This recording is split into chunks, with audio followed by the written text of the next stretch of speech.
Hello, everyone. My name is Bill Pardue. I hope you're all here for the Electronically Assisted Astronomy, Smart Telescopes, and the Library session. And I appreciate your attendance today. Um,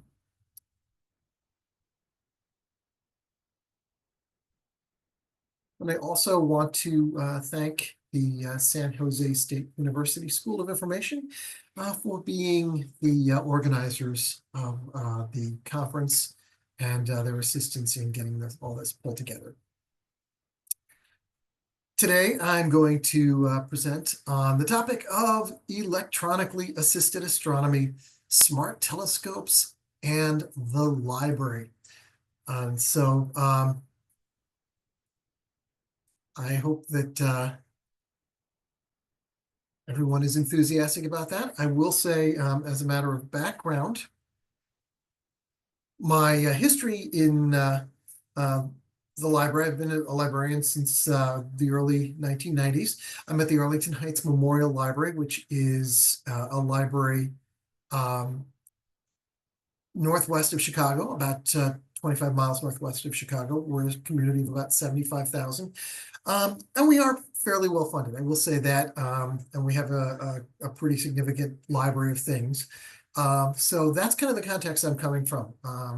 I'd like libraries that may not be in the same situation to consider that there may still be ways to approach this topic that may not be quite the same way we do it. But I want to talk about the field and how these telescopes are coming into popularity. So a lot of libraries out there may already have telescopes that they either use or circulate as part of their libraries of things. There are popular brands like Celestron, Meade, or Orion, or possibly other ones that are, you might get through various distributors or department stores, things like that, that you might have bought directly. Possibly you are working with the Library Scope program. This is a national program to modify telescopes specifically for library lending, often assisted by local astronomy clubs. The picture on the bottom left in this slide is a library scope. Or you might also have a telescope, even a slightly larger one that you might use for demonstrations and so forth, that you just kind of keep in a back office and pull it out if you have an astronomy night or some kind of event. So there's quite a few different ways you can do that. Oh, and by the way, I do want to say that any of the links I'm sharing in this program are also part of my description on the Library 2.0 site for this presentation. So you'll be able to get to those easily. But what I want to talk about today is a new trend in amateur astronomy. It's called smart telescopes. Smart telescopes are part of another field, I'm sorry about that, called electronically assisted astronomy. It's a rapidly emerging trend. These are not just telescopes that you look through, but these are essentially robotic cameras that have a database of objects that you enter the object or go through a star chart and pick an object. It moves to the object itself. Because of built-in filters, it'll work under even urban or suburban skies, which are traditionally quite bright and frustrating for visual observing. And because these are cameras, these kind of build up the image. You're not looking through them through an eyepiece like a traditional telescope. It's actually a camera and it takes the pictures for you. And you operate this using an app, either on a phone or a tablet. You pick the object on the app, it goes to that, and it'll display its output through that app. There are a number of different brands, and I will talk about those in a little bit. So why would our library want one? We've had a telescope in the past. We've had some small telescopes that we've lent. Why go in this direction? Well, first of all, we like to encourage a sense of exploration, especially the ability to do astronomy under brighter urban and suburban lights. We like to get our patrons the opportunity to encounter new technology. This is a way to kind of get ahead of the trend a little bit.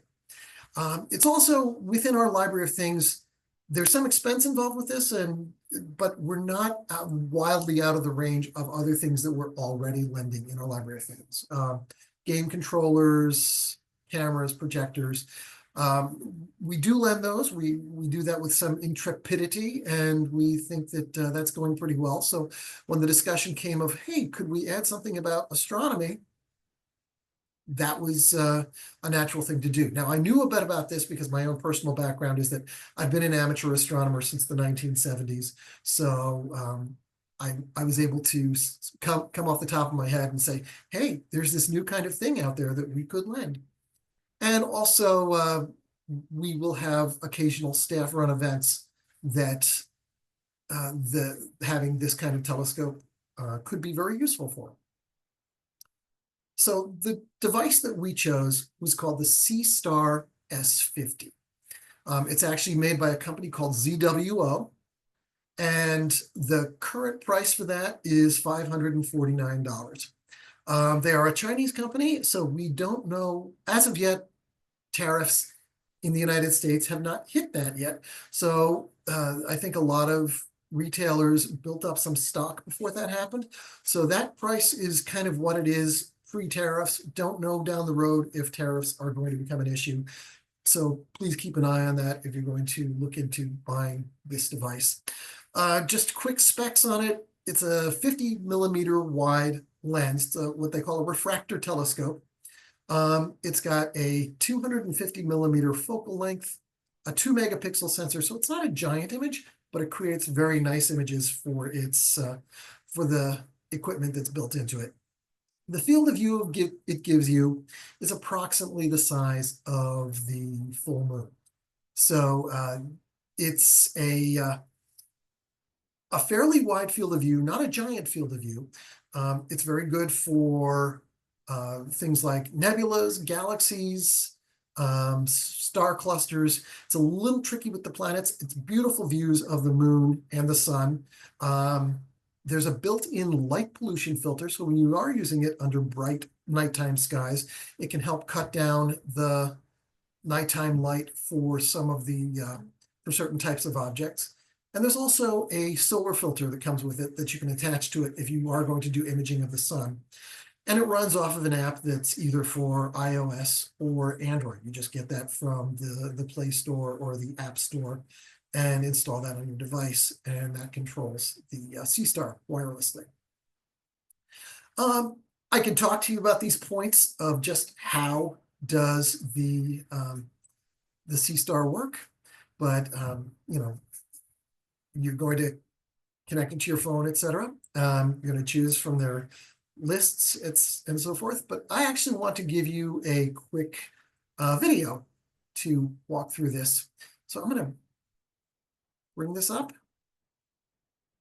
and you're going to get me on a nice evening setting up the scope. So get an idea of the size. That's the tripod that it ships with, and you can see the boxed item right in front of me. The C-Star itself just screws onto the tripod. You get the tripod onto a pretty level area. It also has adjustable legs, so you can get it pretty level and a bubble level built into it. And I'm setting this up to use to get photographs of a nebula in the night sky. It's still a little light out, so I can get the video, but it'll sit out there for a little while and wait. Basically, I have screwed the C-Star on. Just going to sort of set it around to make it attractive for the video. It's a simple 2-second push of that button to get it started. And then there's a little step you go through for pairing your tablet or your phone, and you run the app. Once you open the app and it connects to the C-Star, then you can pick from a list of objects. I have a list of the evening's brightest objects. I have chosen what's called the Dumbbell Nebula, or Messier 27. And it's actually going to go through a process of finding that. Now, this is sped up a little bit. It takes a couple of minutes to kind of orient itself in the sky. But as soon as I pick the object, note that the telescope just starts moving along and starts finding the object itself. And yes, while it's doing that, you do need a smartphone or a tablet to make it work. So the user will have to bring their own smartphone or tablet, or the library has to be comfortable lending that as well. So now the sea star has actually going through some initialization steps. It's finding the object. And now every 10 seconds, it's going to take an image. This is called stacking. And you notice that little blotch in the middle of our screen, and that's the Dumbbell Nebula slowly but surely appearing, kind of like I don't know, an old Polaroid picture coming into its development process. And the longer you let it sit there, we're up to about a minute and 10 of processing in my little sped up video here. It just gets better and better. It gets more and more bright against the background. You get better contrast against the background. They call it the signal to noise ratio. And then after I let this go about 34 minutes, I don't have to make it go that long, but I got this very nice picture after about 34 minutes. This is straight from the sea star, no additional processing. It does have some basic contrast and contrast adjustments and brightness adjustments. And there's even a little tool you can use built into the app to do what's called denoising, which is to take out some of that background graininess, which is a very nifty tool. We started using this when we first bought the Sea Star. We wanted to get it specifically for the April 2024 solar eclipse event. It was going to be a partial eclipse in Arlington Heights. And one of my staff members was going to be available for that. I was actually down in Missouri where it was total, but we set it up at a local community college where they were having a STEM day to coincide with the eclipse. And we set up the Sea Star on a tabletop. And what you're seeing here is some people who use it when it's out in the sun for a very long time. This was like as for several hours. They thought it might not be a bad idea to wrap the Sea Star in aluminum foil to keep some of the heat off of it. Generally speaking, that's not necessary, but we thought, hey, why not? And then you can see the tablet next to it showing the Sea Star. So yes, when you take in the photo and when you do the moon or the sun, you have an option to either take a snapshot, a video, or a time lapse. The photos are the simplest way photos are stored is they get saved on the tablet or phone. Although there is a folder on the Sea Star itself. It has 50 gigs of storage that saves the photo, and even a version that you can process later in some software. But generally speaking, most users will just take the photo that gets saved on their phone. And then after we had used that for an event, we decided that we would start lending first the one Sea Star, and then we decided to buy 2 more Sea Stars. So now we've got 3 of them in our collection. And we also, to promote that, did a video. I'm going to show that to you in I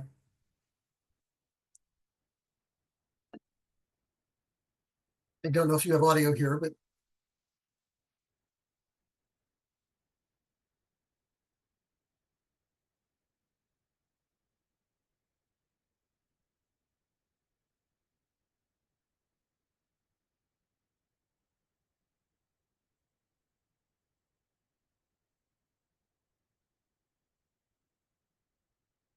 so that got a few thousand views for us, which was quite nice. And we were quite proud of ourselves there. And based on that, our holds exploded. We currently still have I think maybe 23 or 24 holds at the moment. So it's become a very popular item. The lending logistics of it, we wrote simple double-sided sheet instructions. There are a lot of tutorials out there. You can go very far. You can either do a basic, take the picture and take what's on your phone and be happy with it. Or if you really want to go and run with it, you can save the photos in more sophisticated ways and work with it offline. We don't teach that, but there's a lot of tutorials out there in the Sea Star user community. Any of these smart telescopes, there are lots of people sharing YouTube tutorials on it and lots of tips on either freeware or paid software to use if you want to do more in-depth processing. So there's any number of ways to work with it. We're basically supporting the more basic use of take the picture on your device and just take that off of there. But if you want to go further than our instructions, there are tutorials built into the app. There are also, as I said, lots of tutorials on YouTube, people discussing this in groups on Facebook and Reddit for one of these models of telescopes. So there's a lot of support out there if you really want to explore past the basics.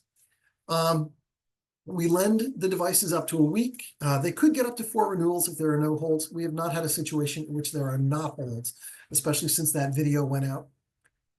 And when the device comes back in, we just hook it up via USB to our computer. There's a folder on the device called My Work, and any leftover files are in there. We just clear that folder out, give it a quick look over visually to see that it's in good shape. It's always been in good shape when it came back. And then we just put it back in the box and put it out for the next person that's got it on hold. If we absolutely had to, we can send it for repairs. Have not had to do that. But it seems to be a pretty sturdy piece of equipment. Now let's get to the fun part. Let's share some of the pictures that have been taken. Everything I'm about to show you was taken with the Sea-Star. Now these are 2 photos of the moon. I played a little bit with saturation and contrast with the full moon photo on the left. The crescent moon photo on the right is just straight from the Sea-Star. Anything that comes out of the Sea-Star is going to have that little watermarking if you're just taking the basic picture that comes out of the app. So, and this is actually kind of a fun thing. I want to show you the video function here. I'm going to play this video and give it just a few seconds and look on the left side right around here for a little dot that zips across. And if you missed it, we'll do it again. Okay, did you see that? If you didn't see it, it went very quickly. It zoomed past. That was the International Space Station. And so the video mode on here was able to capture that. And I was able to then just take that video and do a single frame of it. And here we can actually see the International Space Station with its solar panels there going across the face of the sun. So it's good enough to get that picture.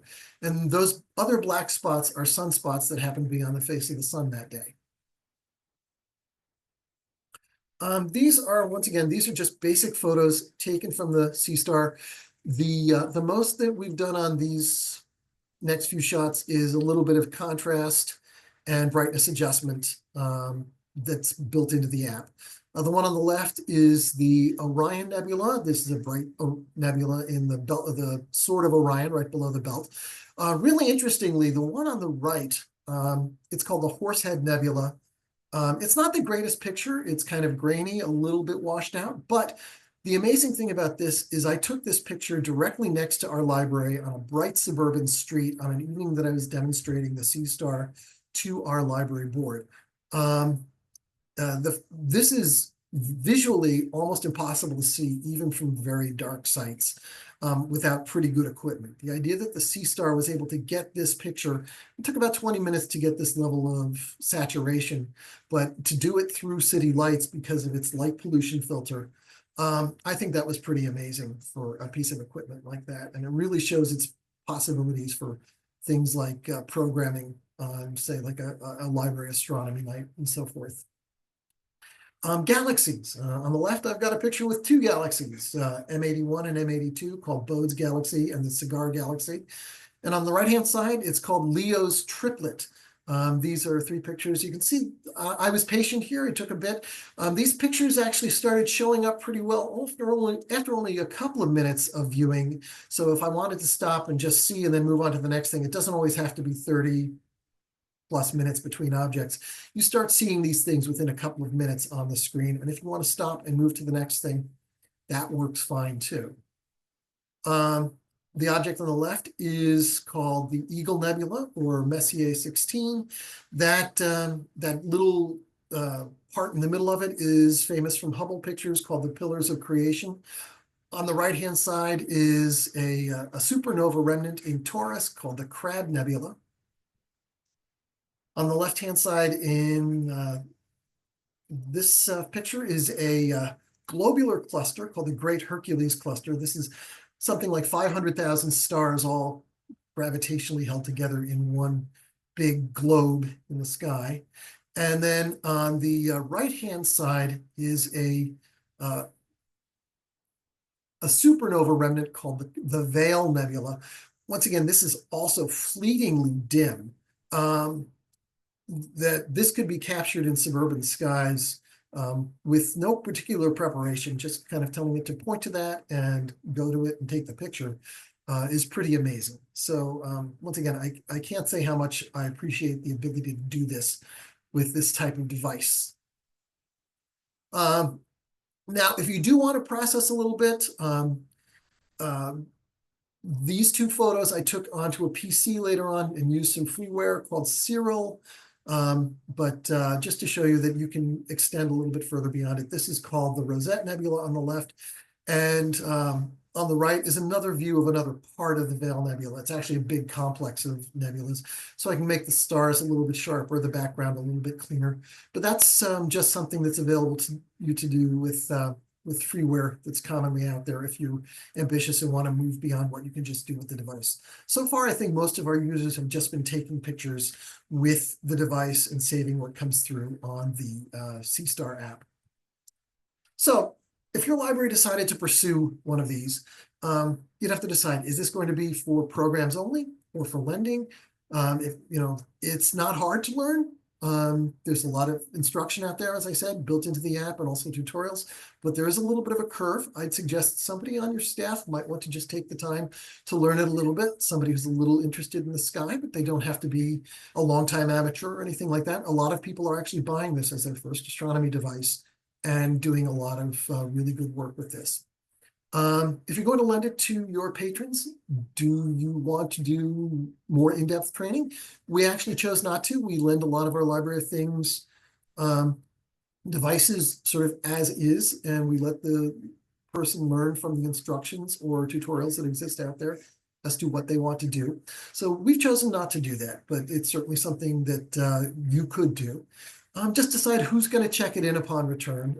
You just want to go through that basic step of clearing out any files just to make sure that the next person has plenty of empty room on the device when it comes back. The other thing is, especially if maybe funding is an issue, is there a local club of amateurs that might want to go in on you with the cost of this, and you could lend it, with their name on it, on the record or something like that, say in participation with a local club. Do they have events where, you could bring this along to and show it off?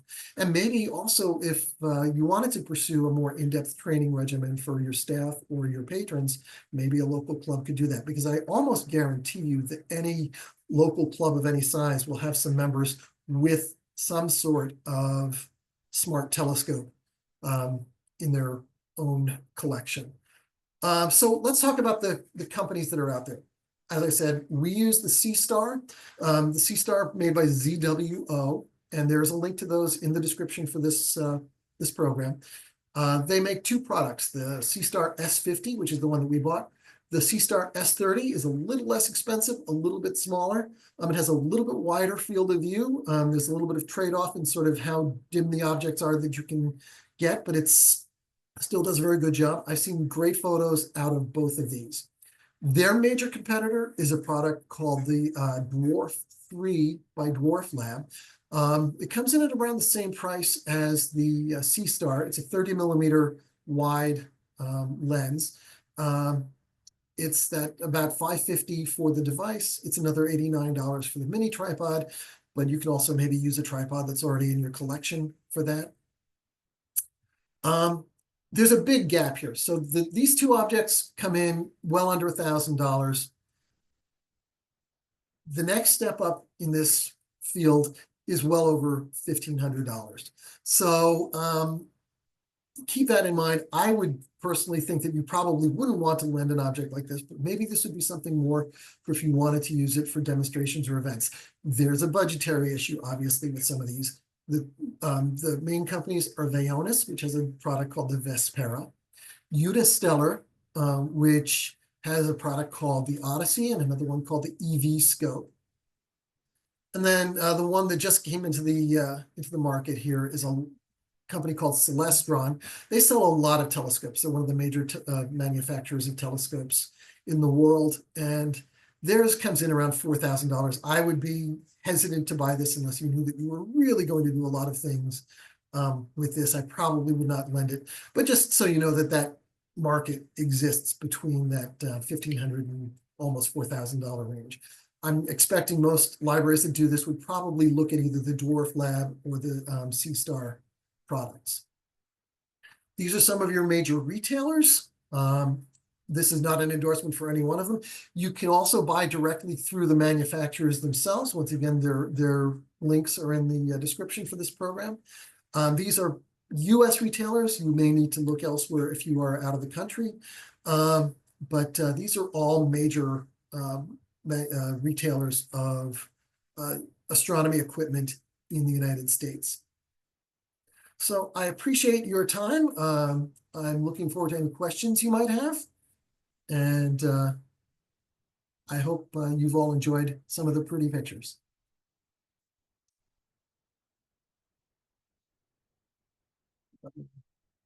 Stop sharing my screen.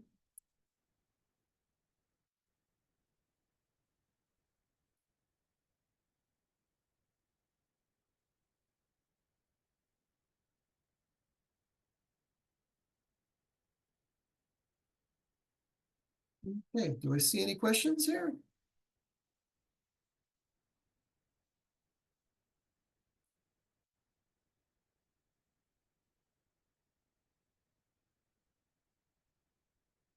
It looks like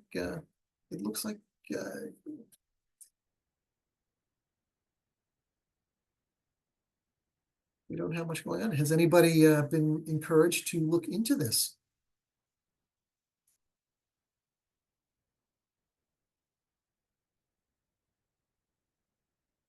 Fantastic.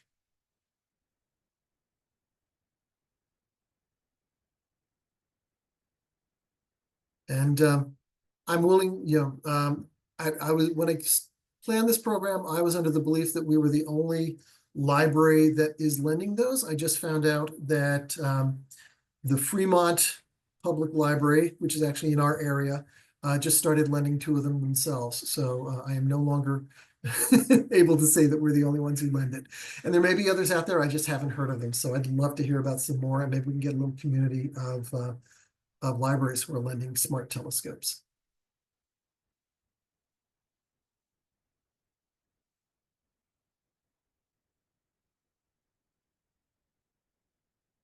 Okay, thanks everyone. I think I will end the program and let everyone get on to their next sessions. And thank you very much for your time today.